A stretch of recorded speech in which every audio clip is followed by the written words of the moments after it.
সামনের যে সমাবেশ দেশনায়ক তারেক রহমানের নির্দেশনায় চট্টগ্রামের আস্থাভাজন তারেক রহমানের যে চট্টগ্রামকে বিশ্বাস করে, যে চট্টগ্রামের মানুষকে তারেক রহমান ভালোবাসে, চট্টগ্রামের নেতা কর্মীকে দেশনায়ক তারেক রহমান পছন্দ করে বিদায় আজকের এই সমাবেশ সর্বপ্রথম চট্টগ্রাম থেকে সমাবেশ শুরু হয়েছে।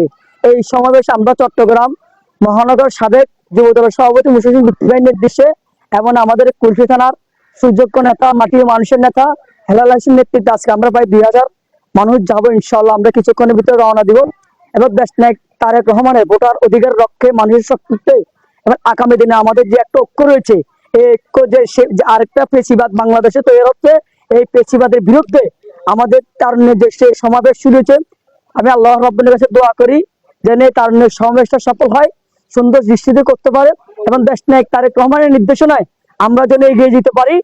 এবং কুলসি থানা থানা যুবদল 13 নম্বর থানা ওয়ার্ড যুবদল যেন আজকে আমরা এই 13 নম্বর ওয়ার্ড থেকে এই প্রোগ্রামটি সাকসেস হতে পারি, সফল হতে পারি। আল্লাহর কাছে কামনা করি দেশনায়ক তারেক রহমানকে সফল করার জন্য আগামী দিনে যে কোনো কর্মসূচি আসবে, প্রত্যেকটি কর্মসূচিতে আমি বিগত 16 বছর আমার অনেক দলের জন্য ত্যাগ আছে, নিপীড়িত আছে। আমি ওয়ার্ড যুব দলের সাবেক যুগ্ম আহ্বায়ক সোহেল, এবং আমার এখানে অনেক শ্রম আছে, অনেক ত্যাগ আছে, অনেক বিষয় আছে।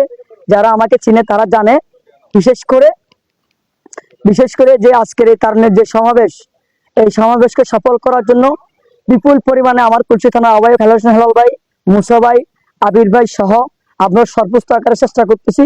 আজকের এই সর্বোচ্চ জনগণ নিয়ে আমরা এই প্রোগ্রামটি সাকসেস করে ইনশাআল্লাহ আশা করি সফলতা পাবো।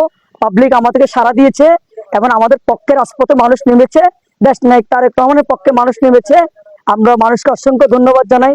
দেশের মানুষের প্রতি আমার একটা আহ্বান, বাংলাদেশের যে একটি ফেসিবাদ আরেকটি দাঁড়াচ্ছে, এই ডাক্তার ইউনূস সরকারের প্রতি আমি বলবো যে ডিসেম্বরের ভিতরে যেন জনগণের ভোটের অধিকারটা যেন দিয়ে দেয়, না হলে আবার ডিসেম্বরে যদি নির্বাচন না হয় আমরা আবার যুবদল চট্টগ্রাম থেকে সর্বোচ্চ আকারে আন্দোলন করবো ভোটারের অধিকারের জন্য।